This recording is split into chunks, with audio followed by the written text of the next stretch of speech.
Hello, guys. Welcome back to another exciting episode on the show. Control or Be Controlled, a podcast designed to help you start thinking differently and take control of your life.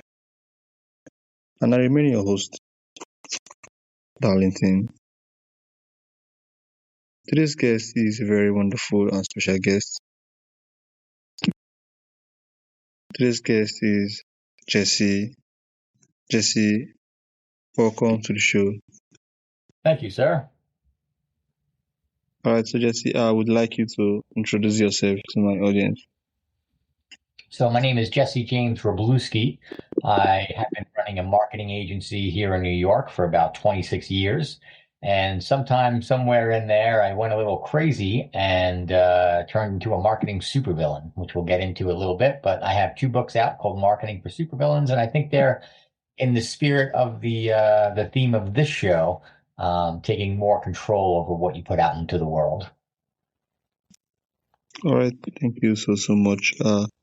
So I have some questions here for you, and I would like us to get into them. Let's do it. Okay, so first of all, I had difficulty pronouncing your other name. Not a problem. Is it Wroblewski? Yeah. Wroblewski. So, what inspires the creation of the marketing supervillain identity? So back when the pandemic started, I took a step back and did some soul searching and tried to figure out exactly what I wanted to be when I grew up. And I noticed that the projects that I made the most impact on for my clients, money-wise, as well as the ones that were most fulfilling to me, were the ones that I almost took a boring product and injected life into it, and made it really exciting and personable. So I started going down that path, trying to figure out, what makes that happen. And I noticed a lot of parallels with supervillain thinking. So I know one of your questions is, what are the dangers of, following the crowd in marketing? And one of the biggest pet peeves I have is when a new client comes to me and they're entering a market and they say, we want to look like those guys. And they usually point to the biggest competitor in their market. And, if you want to look at them as the super brands, much like superheroes, have a huge head start. They have huge public favor. Everybody likes them already. And they have big muscles, which in marketing equates to big budgets. And for an under-resourced new person entering the market, kind of going head to head with a super brand and trying to out social media them or out SEO them, it's usually a recipe for disaster. So if you think about, traditional supervillains in the movies and the comic books, they usually don't have a ton of resources. They don't have big muscles most of the time. They have to use their brains to outsmart the superhero. So that's kind of the philosophy behind the supervillain mantra, where we kind of do things that other people are not expecting or not doing, and that's how we chip away at market share. Okay, thank you so much. So why do most brands struggle to stand out today? I think it's a common practice to, ask for approval, ask for feedback, and kind of run your business through a committee scenario. And what I tell a lot of business owners that are in the thick of it, and maybe they're, a few years down the line and they're in the trenches, I tell them to step back and look at their business and tell me how much of the original business that they planned on creating is actually in fruition now. So I'm sure they entered the market, with guns blazing, and they wanted to do things a little bit different, their special way. And over the years, they kind of got sanded down and beaten down and kind of went into the rank and file with all the similar messaging out there. So I think that's a big wake up call where, a lot of people wanted to start a brand, they wanted to start a business, and then a few years later they look like, hey, I just have a regular job that I have to answer to people, I have to get approval from committees in my market, and it's not what their original dream intended to be. Oh, wow. Thank you, Jesse. So, can you tell us what it means to build an unfair marketing advantage? Sure. So I think the word USP, unique sales proposition, gets thrown around a lot. People tell other people you have to differentiate. And that can be like a rat race, right? So you can say, oh, we got brand new packaging. And then your competitor could come and say, so did we. You say, oh, we lowered our pricing. And our competitor can come back and say, so did we. We got a new logo. And our competitor says, so did we. So you can kind of one up each other. And then the unfair marketing advantage is what I call the mic drop moment. When you do something as a brand that no one else can copy, that's your unfair marketing advantage. So going deeper into what truly makes you different and then conveying that to the world can put you head and shoulders above other brands in your industry. Wow. Okay. So, why do you believe being different is more valuable than being better? I mean, if you look at, people usually don't buy better, right? They buy on feelings. They don't buy on price. They don't buy on features. Yeah. And, particularly nowadays, I think everybody that kind of got into social media or marketing a few years ago, I think they're feeling it's a little bit more difficult now. It's a lot noisier, especially with AI. Now, a few years ago, you'd write a blog post and that blog post would be great for a month and you'd be a thought leader in your industry. Now, with the click of a button, people can write 50 blog posts in 10 minutes and there's just this waterfall of content out there. Combined with the algorithm, I think I get the feeling that people are posting and posting and paying for ads and they're just not getting seen and they're just not breaking through the noise because there's just so much content out there. So I think really, now more than ever, being different, being that standout in the marketplace is so important. How can businesses discover what makes them unique? Yeah, so that's a great question. I think a lot of business books out there, they tell you to figure out what makes you different. They tell you to find your USP, but they don't tell you how, which is really, really hard. So in my book, I kind of created a map. I call it the universe of differentiation.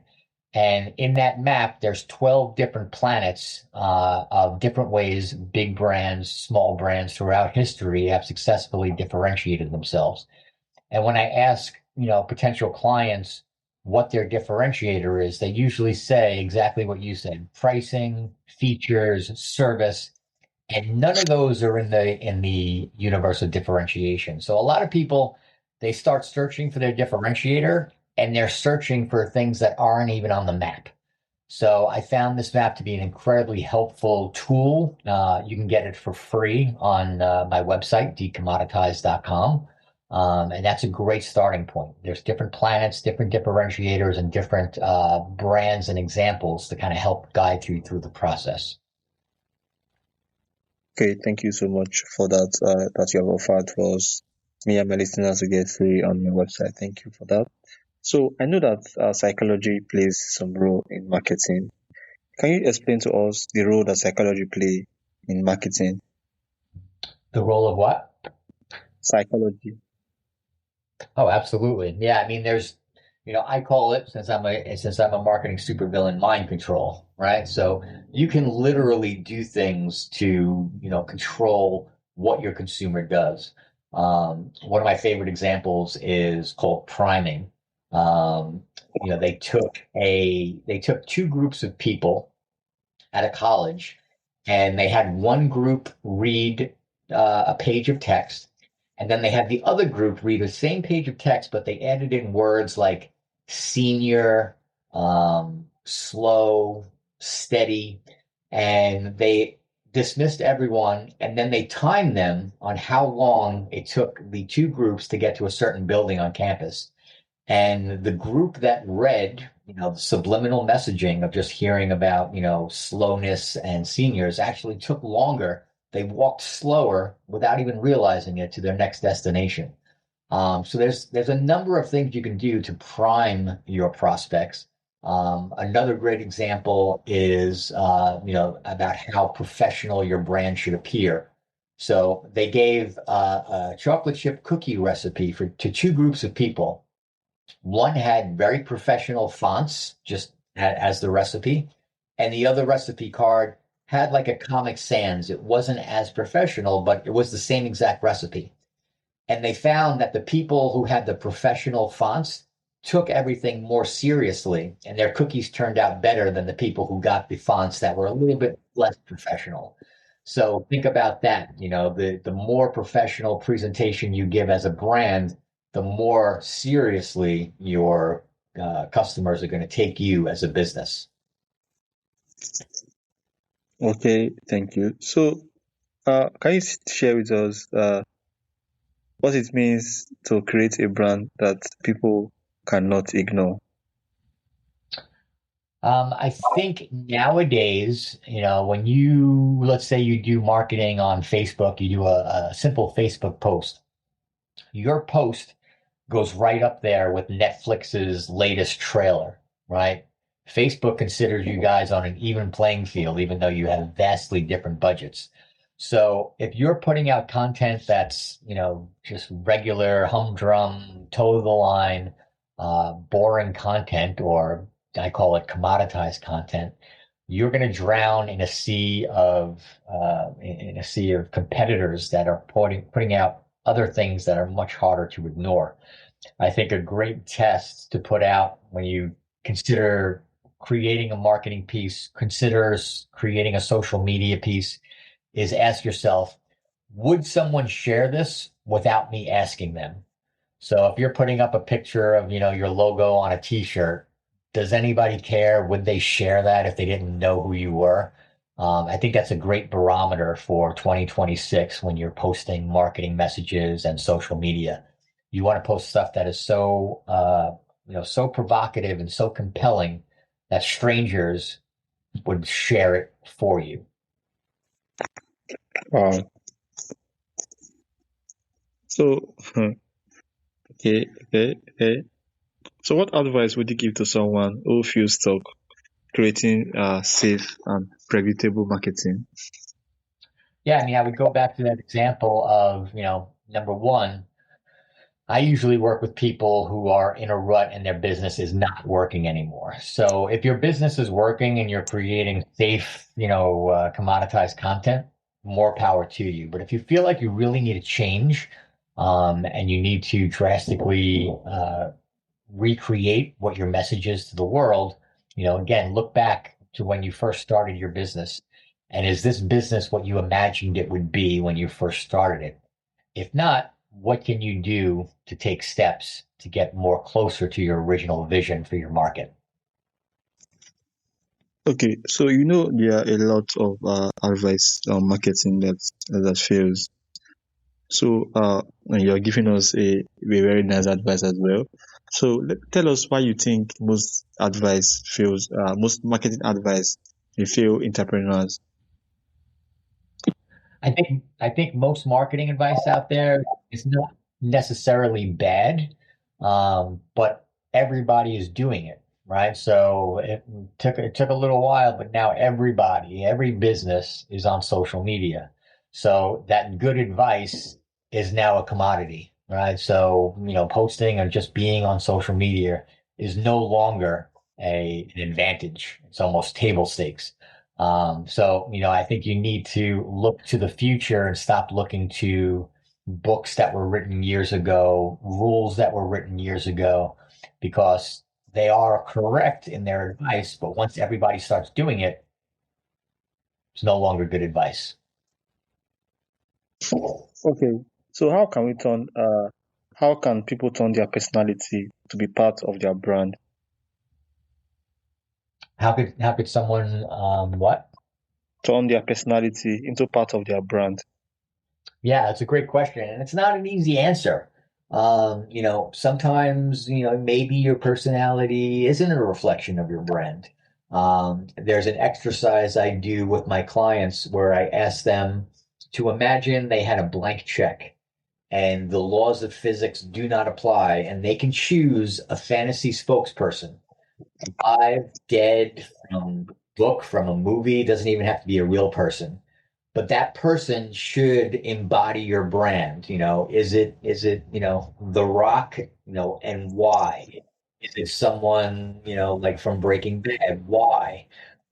And once they zero in on what that person or their brand sounds like, looks like, that really helps with their overall branding and their marketing messaging. So after our clients kind of discover and we agree on who their dream spokesperson would be because they look like, sound like, access to their customers, we actually create an avatar in ChatGPT, and we could run boring tweets through that ChatGPT and say, how would this sound if Batman said it or if Alfred said it?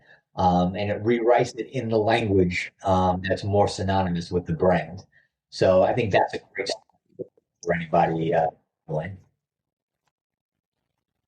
All right, thank you so much, Jesse.